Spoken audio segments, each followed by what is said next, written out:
Hoardganize podcast. I am your host, professional organizer, Rachel Seavey, and it's time to get organized. Hey collectors, welcome back to the podcast. Happy New Year. I hope everyone's enjoying 2020. Today I'm talking about a real major clutter hotspot. It is the kitchen. The kitchen is absolutely one of my very favorite places to start when I'm working with clients because it's not as personal as going through your wardrobe or going through paperwork or photos or sentimental things.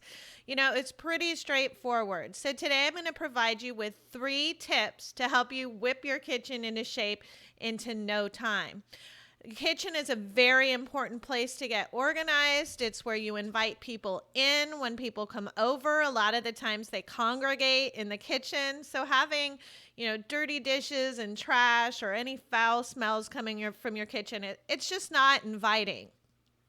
Tip number 1, which is a very easy process if you allow it to be, is throw away any obvious trash, recycle any obvious recycling. Another way to drum up some trash and recycling is to go through all of your canned goods. I know a lot of you have pantries that are overstuffed with canned goods and boxes of pastas or grains that you probably haven't used in a really long time.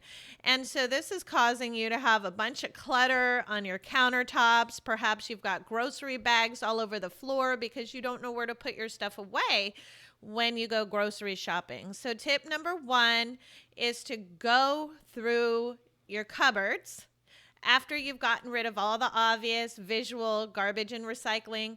Go through your cupboards and start checking expiration dates. Now, this may not be easy for some that believe that expiration dates are a hoax. I do talk to a lot of people, but really try your best to weed through anything that's a year old or more. It's just going to make your life so much easier. And some people feel the need to open up the cans, of tomato sauce that's expired and rinse them out and recycle. Whatever feels good to you, go ahead and do it. This is also giving you permission to just go ahead and grab something and throw it in the trash without rinsing or recycling it. I know a lot of the times perfectionism holds you back. And this year you want to get organized. You don't want all of your beliefs to hold you back. So no one's going to judge you. No one's going to be upset, especially if you're in the state of California. I know a lot of us recycle here. We're really big on it. I'm big into recycling, but I got to be honest with you. On my larger jobs or just a kitchen that's really packed, we allow ourselves to just go ahead and throw things out. If you don't feel okay doing that, go ahead and take your time to process each item accordingly. But this is really going to hold you back.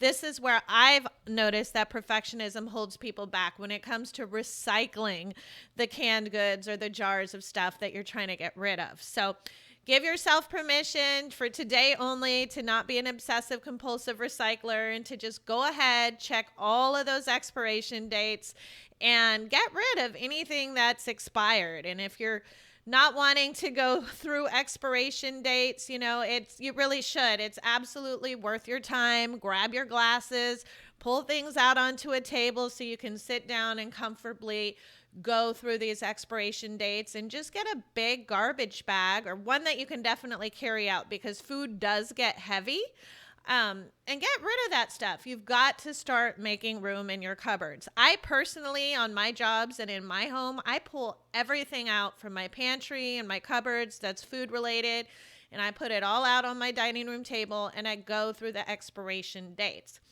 Now, a really fun time to organize your kitchen is when you don't have much food in it. I'm not sure if you can relate. I know sometimes I don't go grocery shopping for a while and my cupboards are a little less full. So always take any opportunity to go through your kitchen. I like to do it before I go grocery shopping so that I know what I have. It's really something that's important because you're going to be surprised at how much food that you have that's expired. And if you can't carry out a heavy bag of canned goods, just be very cognizant of that. Go ahead and fill up small bags or paper bags with handles and process those accordingly. And getting rid of the garbage to me is my very first step. It's a little bit easier. Sure, you might feel a little bit wasteful, but just go ahead and forgive yourself for spending money on food that you didn't eat. Don't let your beliefs hold you back. It's okay. We all do it. We've all thrown away expired food. Everybody throws away expired food, okay? If you can't get to it in the amount of time, then you absolutely should throw it out. Why? Because it attracts rodents. It attracts fruit flies. Sometimes it gets sticky. Some of you have those cans that have exploded into your pantry, and it's really hard. It's almost like maple syrup trying to clean that stuff off. So go ahead and give yourself permission to throw away expired food and to not recycle everything and process it in such a perfectionistic manner that it'll take you all day. Okay? Tip number 2, and I'll show you a video of my personal kitchen throughout this podcast as well. Tip number 2 is dishes. Wash your dirty dishes. The fly lady is an adamant believer of always having her sink clean, and I'm just going to go ahead and tag on to that. I love having an empty, clean, disinfected sink. Sinks pick up a lot of the food waste. They're not very sanitary, so having no dishes in the sink will make it with less fruit flies, and dirty dishes smell bad. So if you really want to have people over and you want to start enjoying your life and enjoying your home and your kitchen, definitely go ahead and wash your dirty dishes. Now, I know a lot of you haven't washed your dishes in a really, really long time. So a good thing to do, maybe even before you go through your expired food so that it can sit in the sink, is to just soak your dishes. I can't even explain to you what the power of soaking is. Oh my gosh. I mean, I have to soak my dirty dishes. I made some fish the other day that got caked on, and warm, soapy, use Dawn. You don't have to use anything super expensive or toxic. And just let your dirty dishes soak for at least an hour before you go ahead and wash them. Now, I always kind of pre-scrub my dishes before putting them into the dishwasher after I've soaked them. That way, it's more likely that when you're done running your dishwasher load, that everything comes out clean. Now, if you don't have a dishwasher, because I know a lot of you live in kind of older homes where maybe there aren't dishwashers in there. In San Francisco, it's really hard to find a home with a dishwasher in it, at least in my experience. That can get a little tricky. So first step would be to, clear all the countertops. And even if you haven't processed any of those things, you just want to go ahead and move everything off of your countertop so you have some space to let your dishes out to dry. So go ahead and clear the countertops. You're going to want to wipe them down and make sure they're nice and clean and sanitary. I usually put down, reusable kitchen towels and lay them out onto the flat surface, and then as I'm washing, I put them out there to just kind of air dry. A lot of you like to hand dry as well. That's a great step. Once your countertop's a little full, you can put more dishes in to soak, and you can start drying the ones that you've already cleaned. So tip number 1, take out the garbage. Tip number 2, wash your dishes. And once I have a clean sink, and you'll see mine's like porcelain, or it's white. And so I made pasta the other night, and it took me, 15 minutes to kind of bleach that out today. Some of you don't use bleach. I like using bleach. It definitely disinfects. I do know about how unsanitary sinks can be. There's a lot of information about that on the internet. I don't want to get you worried about that. But sinks can be really dirty. So once I've done all my dishes and I've dried them, I like to just put some hot water and bleach and put that plug in and just kind of let it sit. It's amazing how white your sink can get if you bleach it. And it also becomes sanitary and a good place to feel good about your kitchen when you come in and there's not the smell or the fruit flies that are associated with dirty dishes. Now, tip number 3, it could be a little bit more difficult. So once you've got the garbage out, you've got your dishes washed, you want to go pretty much drawer by drawer and cupboard by cupboard and realistically ask yourself, what am I using? Now, if things are disorganized, that's totally okay. If you've got, plates mixed in with Tupperware, mixed in with cups, whatever. The very first step, if you don't have everything kind of, compartmentalized, would be to get like items together. That is exactly what I do in the field. That's what we do. We usually put everything out on the dining room table. We get all the knives together, all the Tupperware together, all the pots and pans together, and just go drawer by drawer and be a little bit ruthless. I mean, I know a lot of you have those silly cooking gadgets, hot dog slicers and avocado holders, and there's a lot of stuff that's taking up a lot of room that you probably aren't using.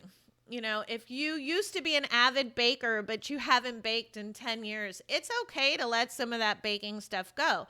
You want to realistically ask yourself, when's the last time I used this double boiler that's taking up, this much of my kitchen cupboard?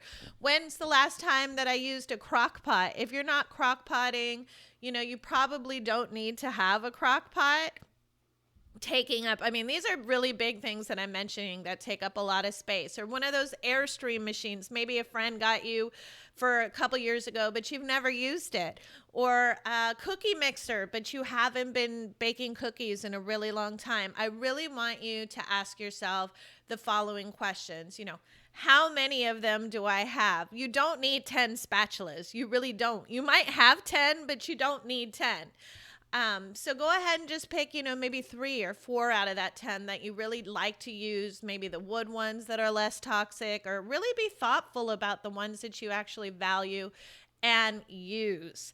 You got to stick with things that you're actually using, because all the stuff in your cupboards and your kitchen that's taking up space that you aren't using, it's really just dead space. That's why you have stuff everywhere, because you've got these giant, appliances taking up room in your cupboards and you're not even using them. So I want you to be really ruthless. Get a box together for donation. All the nonprofits that I work with definitely love taking kitchen items as long as they're not soiled or broken. And you're going to want to ask yourself, have I used these serving trays? Yeah, they're beautiful. Yes, I like them. But when's the last time I used them? And do I value having an organized home over having serving trays that I never use? You don't want to save any old Tupperware. I know a lot of you just hang on to that Tupperware, but realistically, it's only been a few years now that Tupperware has been made BPA free.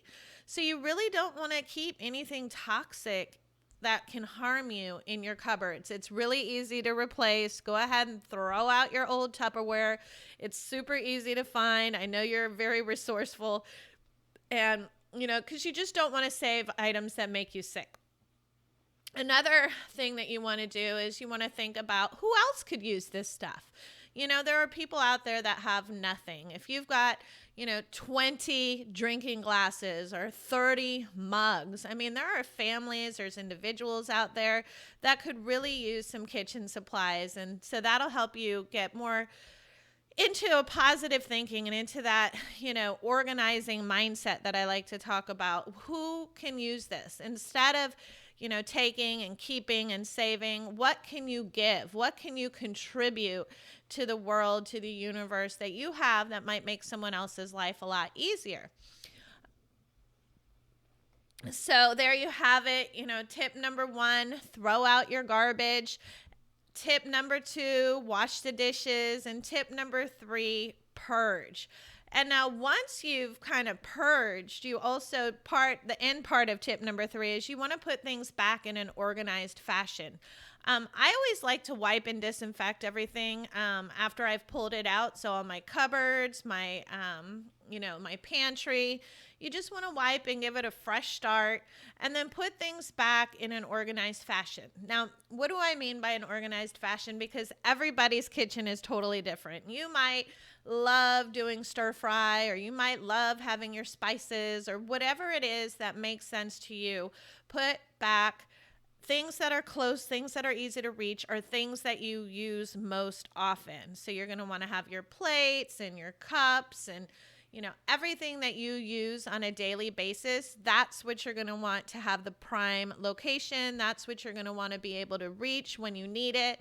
And then things that you can't part with, that you don't use as often, go ahead and put those up on the higher cupboards if you can reach, or down below, tucked away.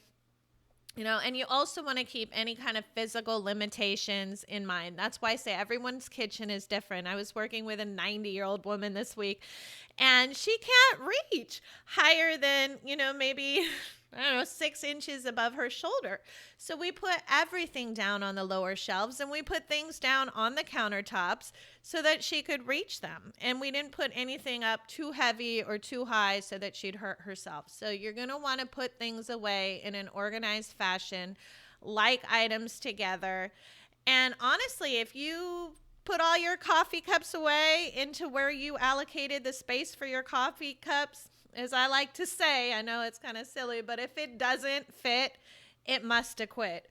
Okay? If you've allocated one shelf space for all of your coffee cups and you've still got 12 extras, then it's time to revisit and use that, visual threshold that I talk about in an earlier podcast and say, okay, well, this is the space that I have for coffee cups, and obviously I have too many. And so really making those kind of decisions, setting those kind of boundaries, finding the space that you want your stuff in. And if there's too much of it, then you should really pare down so that it only fits into the coffee cups. I'm using coffee cups as an example because I have one kind of cupboard space. It's actually 2 shelves that I use for coffee cups. I have my coffee mugs, and then I have my kind of to-go coffees, cups that can go in the car. And somebody gave me some mugs for Christmas, and I was like, oh God, because my coffee mugs are already maxed out, and most of them I really like. Most of them my son gave me for my Mother's Day presents or for Christmas or for my birthdays because I love my coffee. And so it was really hard for me to go through my mugs and say, which of these do I tend to not use? Or a good way for me was, I really like a good thermal kind of insulated coffee cup, one that's heavy duty, one that can hold a lot. So I even got rid of some of my kind of smaller collector care mugs. I know, pretty ruthless, right? Because they don't serve me. They're cute. They're my company name. Yes, I love them. I don't use them. They don't hold as much coffee as I'd like, and they certainly don't keep it hot. Love you, Vistaprint. Love the idea of making my own coffee cups. Maybe another time in my life I would order them again and use them, but I actually was ruthless, and I went ahead and donated even my company logo coffee cups because they weren't serving me any purpose. And the new mugs that I got were absolutely perfect, great size, great quality thickness. So that's how I want you to think. I'm a very organized person, so I like to share my experience and my stories with you so that you can kind of understand how to make these decisions yourself. Same with pots and pans. I mean, a lot of the times you buy like these pots and pans sets in bulk, and it's got, all these lids and the tiny little pan that you never use. You really want to just select what you currently use and donate the rest. It's going to make your life feel so much better when you come in the front door and you're not smelling trash, you're not smelling dirty dishes. You come into a clean kitchen. Like I said, the kitchen is a place where people tend to congregate when you have company over. So you definitely want to get your kitchen nice and clean and ready for company, because I know you guys all want people to come over. You want to start dating again. You want to have family and friends over. So this is the part of the podcast where I'm going to share my kitchen with you. I suggest you tune in on YouTube. You can find me under Collector Care Tips, the Hoardganize podcast. And you'll get a chance to see exactly what my sink, my cupboards, and refrigerator even looks like. So if you are watching this on YouTube, go ahead and click that thumbs up button, leave a comment, hit the notification bell. Make sure you're following me under Collector Care 1 on Instagram. And remember, happiness is a place between too little and too much. Welcome to my kitchen. I know the Fly Lady is really big on this. I am as well. Have a clean sink. It feels so good to not have a bunch of dirty dishes festering in the sink. It really doesn't hurt to have an organized refrigerator. I have it labeled for my nanny and son so that they can easily figure out what goes where. In my kitchen, I use organizational hacks like these kinds of space making tables. Right now I have a bunch of dishes in the dishwasher, but this is basically how I roll every day.